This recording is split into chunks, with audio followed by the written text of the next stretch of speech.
Okay, hello, welcome. Right, we've got our cash injection. We've got played our matches, so we're now just doing a quick video to.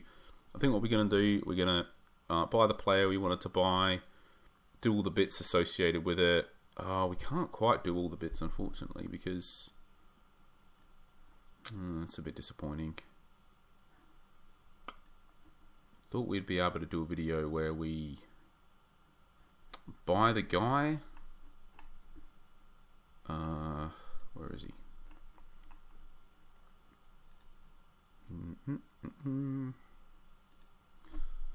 Where we bought the guy and set everything up, but the thing is we can't because we've got to wait for him to get this MR position in 4 days' time. So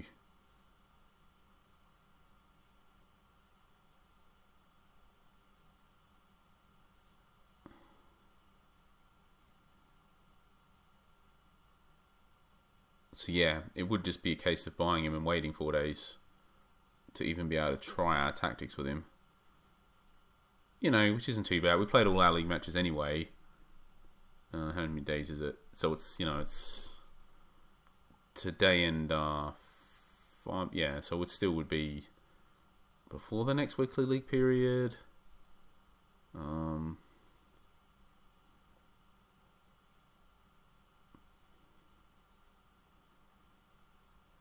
So yeah, we wouldn't get to. Yeah, I don't think it affects my decision. It feels like it does because I just want to make the content. So I feel like, do we buy the guy now because we can't just throw him straight in and play it friendly? It doesn't feel like that's optimal decision making. Right, but because of that, I feel like so what we would have done was basically bought this guy and then added ML to this guy, but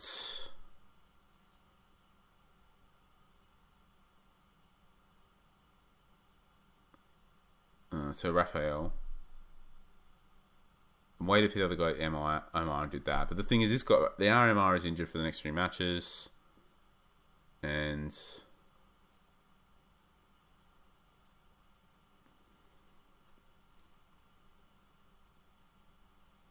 alright, so slightly new plan, but not that big a new plan. So, right, we're still going to buy him.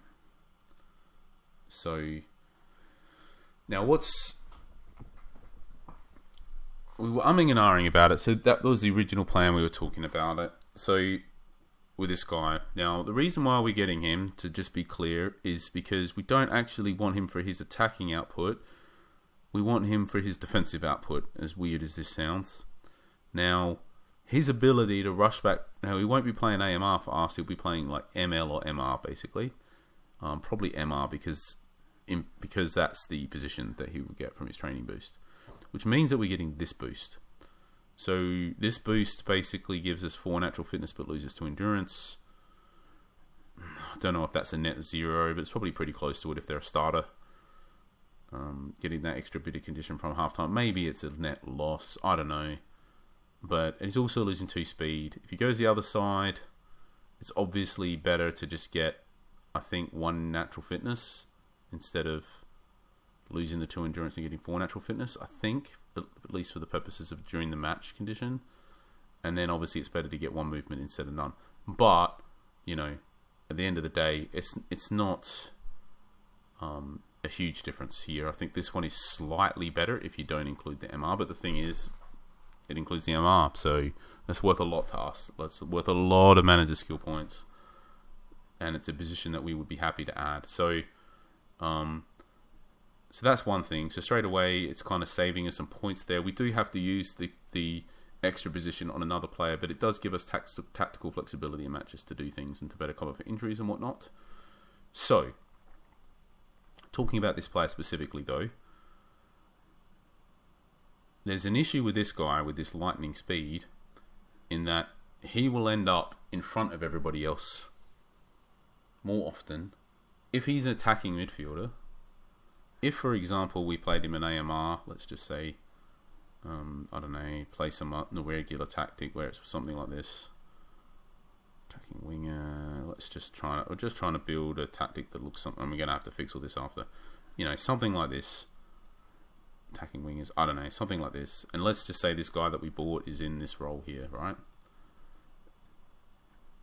The issue is he's so fast that he's going to be way in front of these midfielders. So when he's attacking up here with the ball, he's literally going to have two options.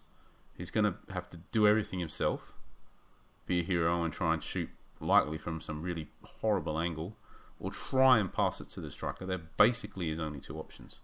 And the issue is, especially when you only have three attackers like this, that they're going to have 4 defenders, 5 defenders. They got the striker covered, probably by more than one player. So basically, this guy, he's got nobody to pass to. He's realistically just probably ending up trying to do it all himself. And when he tries to do that,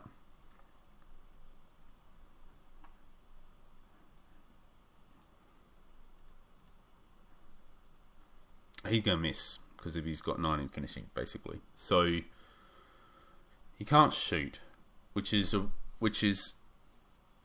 really bad when he's going to end up in front of everybody else really often and ending up shooting more often because of that.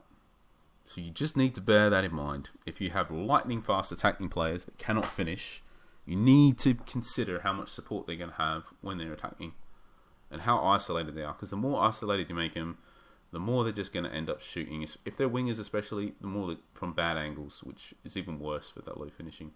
So you need to bear that in mind. And if you're playing a winger like this in that attacking winger position, you seriously need to consider not playing this tactic. You need to play something else. You need to play this. You need to play at least this. You need to think about maybe having him on a support striker, like a bit further forward. You need to think about this guy, one of these being a box-to-box or an attacking midfielder or something. You need to think about if he's even faster, then you need to put the attacking midfielder more on this side, like this, so that he's likely to be up here as a cutback or something. You need to, if he can't shoot and he's got that lightning speed, you need to have him well supported. He brings the ball up and he can pass it because you don't want him shooting from those wide angles. So if we look back at this player from our perspective, because we're not playing that tactic, we're playing a different tactic.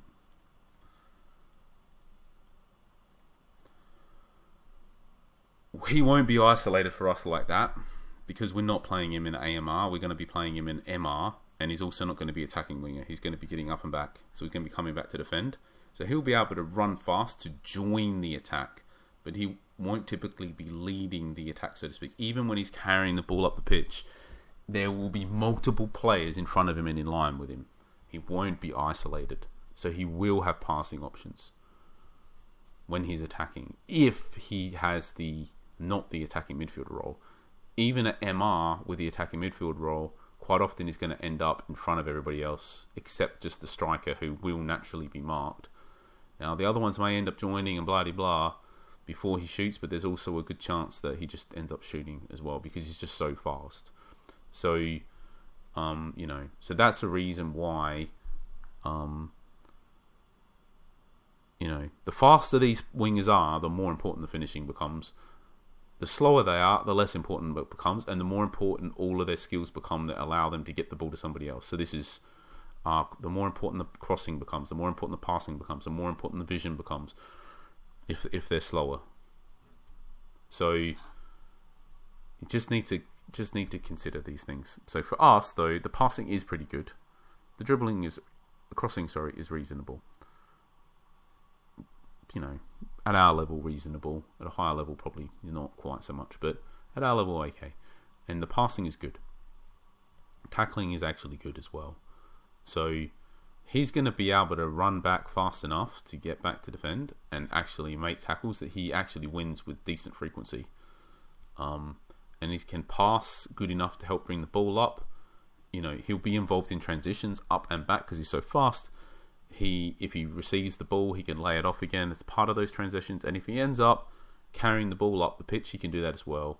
And he's going to be so far behind everybody else typically, or multiple other attacking players, that when he does carry the ball up, there will be other players in front of him supporting him. He will be able to pass and win, end up shooting. So we're looking at this kind of interestingly through the lens of like utilizing all of this speed, but not to actually run in front of people, but rather to get up and down the pitch to be able to contribute to both attacks and defending.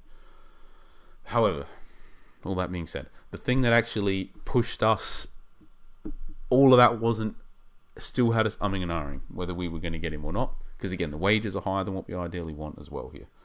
Still had us umming and ahhing, but the thing that really pushed us over the edge in the end was this aerial ability. Now, he won't naturally be contesting for a lot of headers in the MLR position, but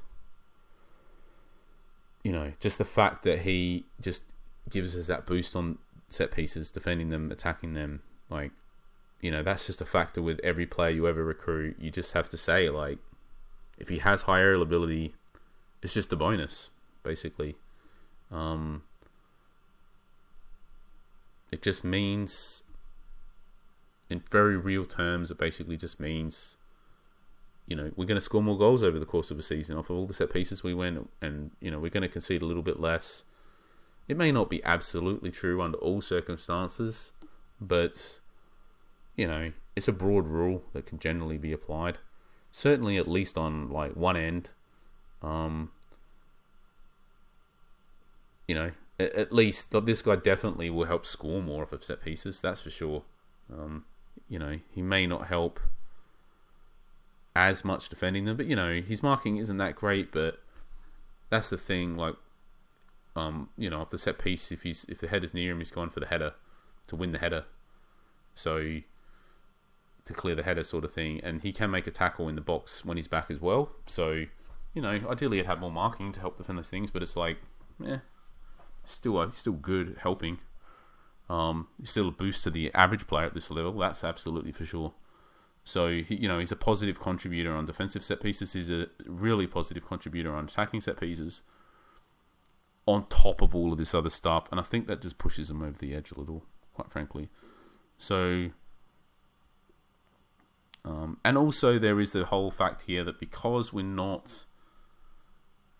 buying him for a whole bunch of reasons other than the speed. The speed is just like a reason amongst many, which is why as well we're kind of happy to buy him, even though his speed's going down, and it's probably going to go down again next season and the season after, and we're kind of okay with that, because if we were playing this player instead, for example, as this AMR attacking midfielder, his position basically that most people would be looking to play him in, this loss of speed over the next few seasons is gonna be significantly be a significant negative impact to his sort of overall value to that team.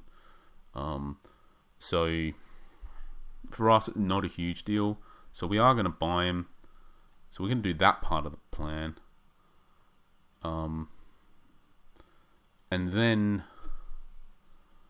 what we were going to do is set our team up, work out a tactic, and play friendly, and add the position to this guy. But I think because we can't really do that anyway, because we're still just waiting for him to get... Honestly, this guy, at this point, I think it's pretty unlikely this guy's going to end up playing for the senior team again at this point. So I'll remove him.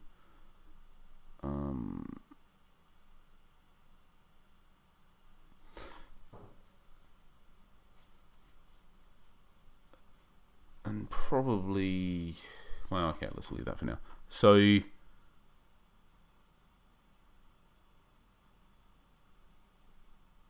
yeah, we were going to put him in, and we're going to add the ML to the injured guy and whatever.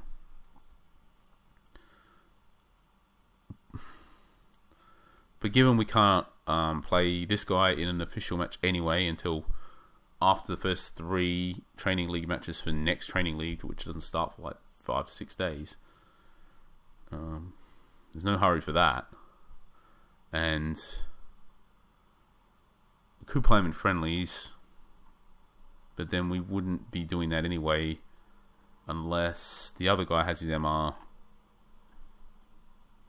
position, which isn't happening for 4 days. So at this point, we're waiting basically 4 days to try what we want to try anyway, and we don't have any official matches for like 6 days. So I think the move here, unfortunately, is to not add the position to this other guy, just in case over the course of these next 4, 5, 6 days, we get a better option to use this position on, and then for this specific plan that we had, we can just work something out for the rest of this season. Because you're not talking that many matches where we're going to end up doing what we want anyway, because for the first 3 matches, our regular ML will play, and this guy will fill in with the attacking role anyway at MR, so he doesn't need. So for the first 3 matches, we don't need that position added. So we're not. Yeah, so we might just end up with another player who it just makes more sense to add that position to. So we'll just keep our options open at this point. And then, it doesn't scupper the plan altogether. It just basically postpones it until next season, which, by the time we get into the next training league and get through these first 3 matches or whatever, you're potentially saying that's only, a few days away at that point. So it's better to just leave our options open. Obviously we could just add it to this guy, and then whatever guy we buy next, we could do it next season. But for now, I think it just doesn't. There's no point to add it. It doesn't really help us do anything. We can't even play the friendly we want to play because we still have to wait 4 days for the other guy to get the position. So, what I can do though is just set our tactic up. Gosh.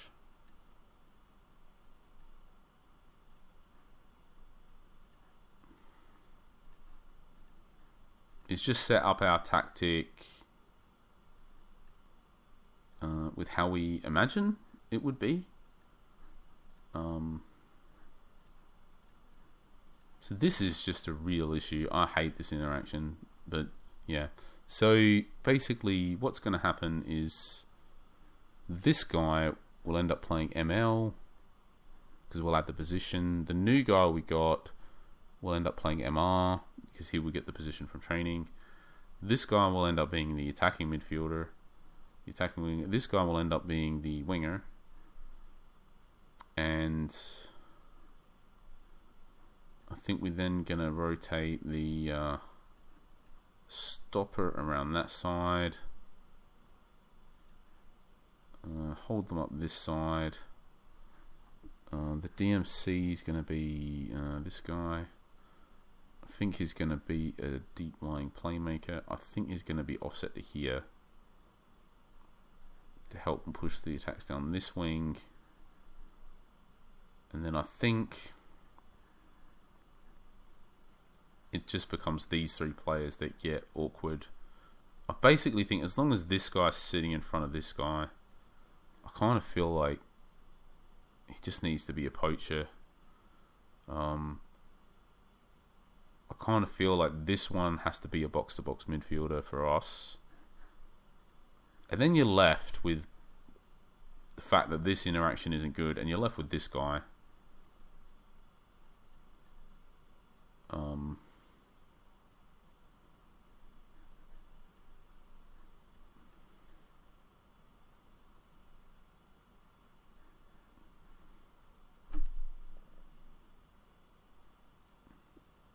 Something like that.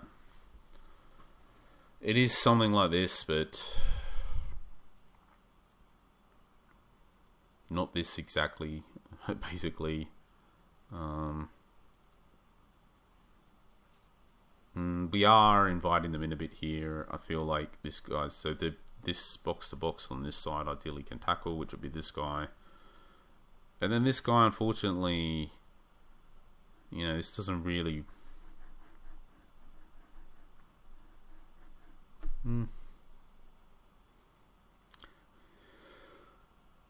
Doesn't really work.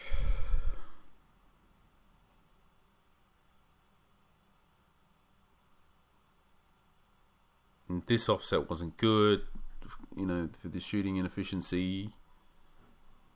I feel like at the end of the day, like all we've all we've done is we made it slightly more efficient for this guy and made it way more inefficient for this guy. It's almost better to just let this guy be really efficient than let that guy not be efficient at all. Maybe we just change him to poacher. So then we're back to this thing that we were trying to do before, but I do feel like he should be offset. I do feel like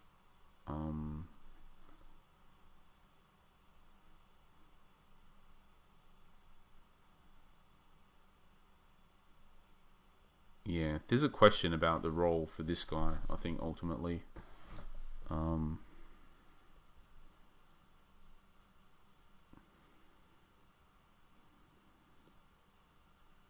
So we'll work this out. I'm not quite sure, to be honest. We do have to consider that this guy will get back a lot faster to help make tackles, actually win them. You know, I feel like he could be offset to here.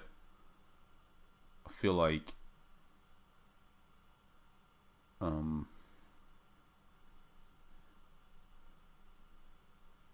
because he's got the higher passing, and you don't like. I guess you want him to have that support.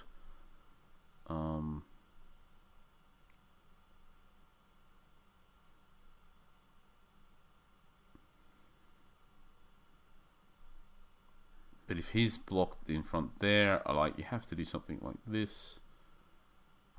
You end up with something like this, but then there is a problem with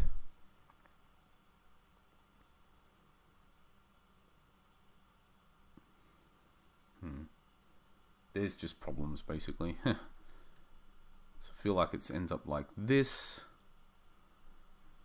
and that's fine. But then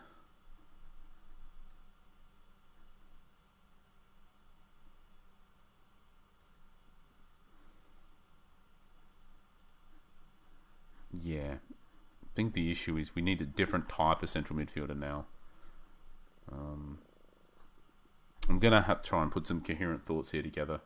So this guy now can better contribute defensively. So we want to create a situation where we can rely more on him. So basically, in order to be able to do that, we need to give him time to get back. So this guy shouldn't be stopper. He should be central defender. Should also be the other way around. It should be this guy because he can run faster, block the space, hold him up, whatever. We want to invite him in here a bit. We want to hold him up a bit. These are our better two defenders. This guy will be backing off a bit. This guy will not be diving straight in, be holding off a bit. It'll give this guy time to get back to help, and he's good at tackling. And this guy back time to help, and he's good at tackling. So, as a plan, defensively, I feel like on the whole that's balanced. Versus this side, the balance comes from this guy rushing to make the tackle, this guy having to cover, this guy being here as a presence to force them wider. Around, he comes, tackle, this guy's got the cover basically. And then this guy will be attacking more, you know, give him some space, but you are pushing them wide when they come there. You've got the middle reasonably blocked up, like you can give them up. You know, they can't come straight through here because this guy come across a bit, but they can come through here. But that's sort of the plan, to come through there anyway to give this guy time to come back. So all of this makes sense. The one bit that's weird is this guy. Like, what does he do? Because central midfield is like, well, he's coming up and back. He's already occupying this space loosely. Like, it's not space that needs to be occupied. In the past, all we were doing was sticking this to attacking midfielder. So he'd come up a bit. One of these to attacking midfielder. But then the thing is, you need that player to contribute defensively. So then after all of this, you're basically saying, well, you're almost back to where we were, which is just basically in the end, you get all the spacing and everything with this type of setup. So, and then you're basically just saying,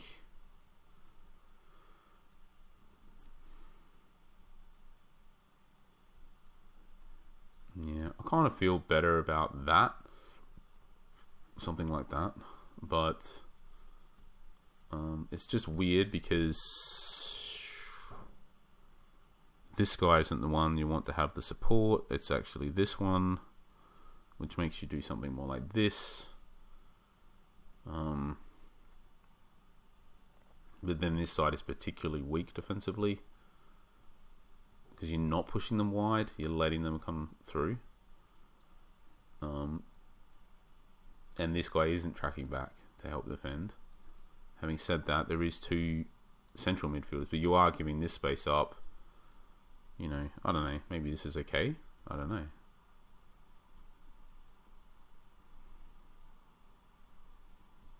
Again, it's just weird having these 2 roles the same.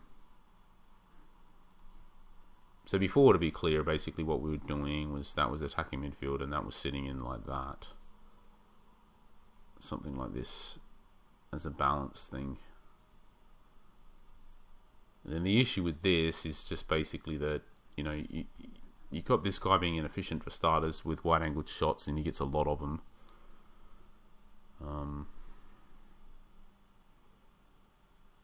You know, if you're running this, you kind of want him back here. You kind of want it to be more like this. That's the thing.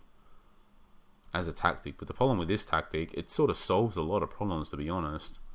Because these guys are going back in tandem, but they're split by this guy, who himself is running into a good long shot position, who's covered, he's up, but he's covered by this guy. And this kind of makes a lot of sense. The main issue with this tactic, quite frankly, is just that we've got a whole bunch of money and wages tied up into our AMCs. I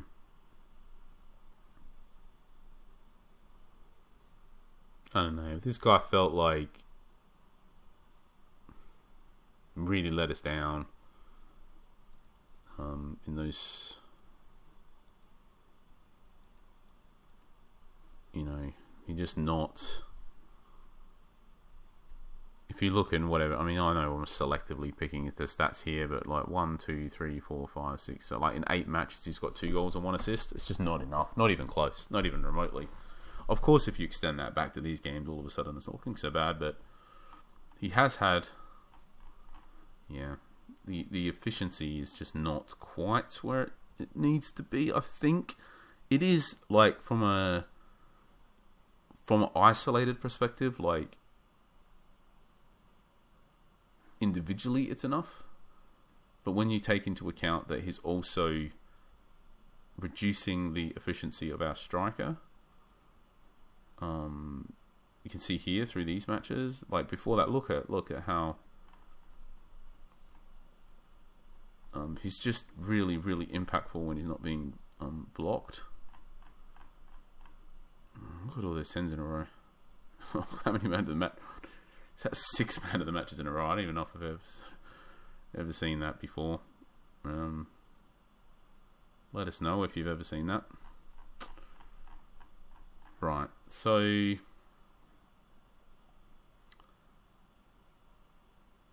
yeah, I mean, I think that says it all, really. Like, you know, we're talking about 6 man of the matches in a row versus like 1 pass attempt, basically.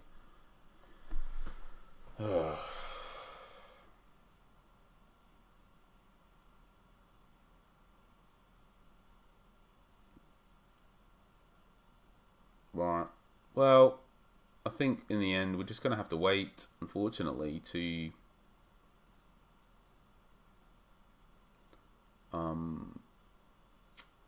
get these guys, get their positions and whatnot, so we can play some matches to test this. Because we do have, we kept saying we felt like, you know, we needed a bit more defensive presence. When we were running, let's just go back. I think what is effectively this setup in some configuration, which I think, you know, was something like this configuration, but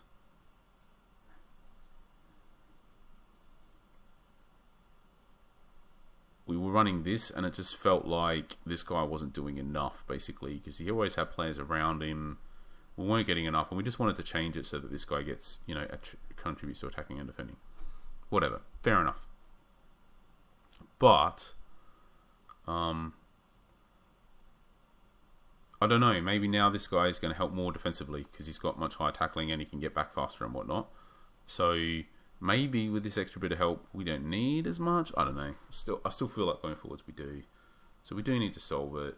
I don't think it's that great having two box-to-box midfielders sitting next to each other. I don't like the striker blocking these guys. I do like the play and the build-up and stuff. I do feel like we, with all these changes we made to try to make us more defensively solid, which we did have 8 clean sheets in a row. We've got to factor that in. But I do feel like it resulted in the attacking play not being quite so great.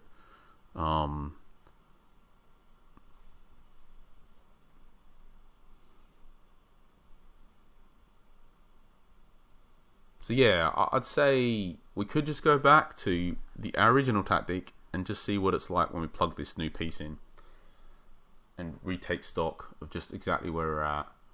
I think that's a reasonable thing to do. There's other things we can try. At the end of the day, like this guy as a backup striker is kind of ridiculously good. We could just be playing 2 strikers up front as well. We could try that. At least as opposed to the creative forward. Yeah, they will share the workload rather than one of them stifling the other one.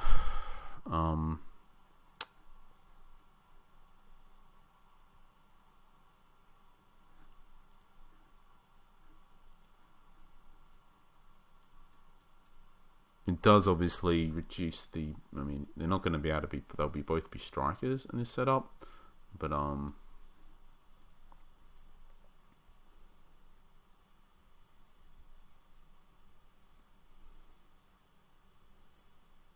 very different again. Very different type of tactic. All of a sudden, it's not all this build up and stuff. So, I don't know.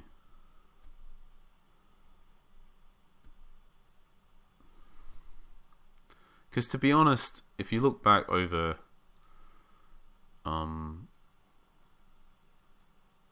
were we doing? Something like this. And this guy was creative forward. Like, to be honest, if you look at the matches where we actually played this tactic,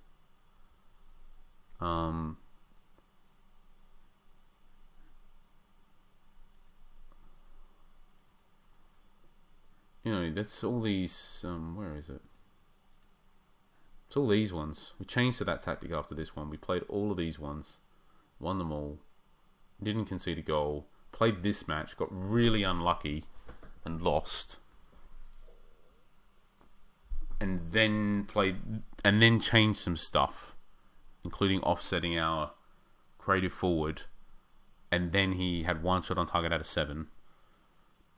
And then we lost this match and went, we were somewhat unlucky, but not really unlucky. This one we were really unlucky. This one we would, quite a bit unlucky, but not drastically unlucky. The type of unlucky you would expect to face multiple times a season on average.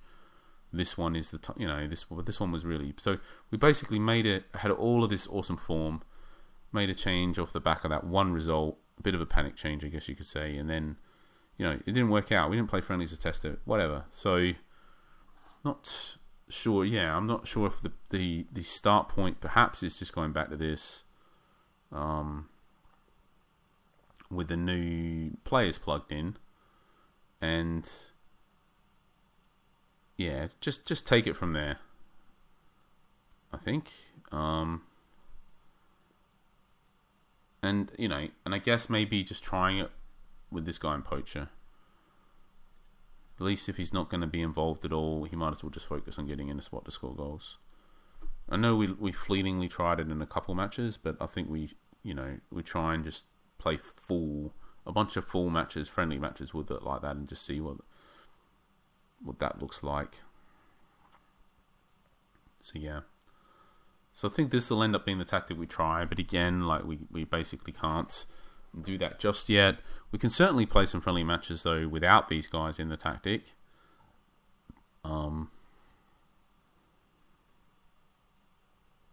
Which we might do at some point over the coming days. Yeah, but for now we bought the player. Unfortunately, I kind of forgot that the training option takes a few days to apply. So originally I was planning to do all this, basically set up the team and then play a friendly. But yeah, unfortunately, we won't get there, which is why we talked a bit more than we were planning as well. So, yeah.